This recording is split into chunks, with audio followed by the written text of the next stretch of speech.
माजी मंत्री स्वर्गीय पतंगराव कदम यांच्या जयंतीनिमित्त सांगलीमधील कडेगाव तालुक्यातील वांगी येथील स्मृतीस्थळी विशेष कार्यक्रमाचे आयोजन करण्यात आले होते. आठवणीतले डॉक्टर पतंगराव कदम या विशेष व्याख्यान कार्यक्रमाचे आयोजन करण्यात आले. काँग्रेस नेते, माजी केंद्रीय मंत्री, माजी मुख्यमंत्री सुशीलकुमार शिंदे, माजी मुख्यमंत्री पृथ्वीराज चव्हाण, राष्ट्रवादीचे नेते जयंत पाटील, माजी आमदार मोहनराव कदम, माजी मंत्री विश्वजित कदम या कार्यक्रमास उपस्थित होते.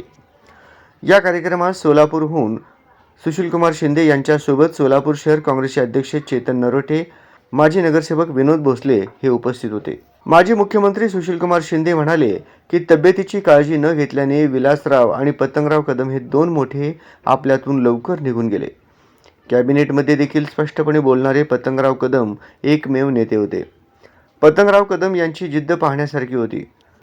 सोनिया गांधी कायम म्हणत पतंगराव कदम हे आपले काम झाल्याशिवाय ऐकूनच घ्यायचे नाहीत. आज किती लोक महाराष्ट्रामध्ये स्पष्टपणे भूमिका मांडत आहेत. विश्वजित कदम बोलत असतात, त्यांच्यात मला पतंगराव कदम दिसतात.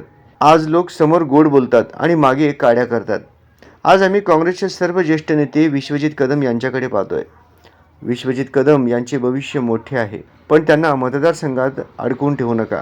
महाराष्ट्रामधील पक्षीय वातावरण बिघडत चालले आहे.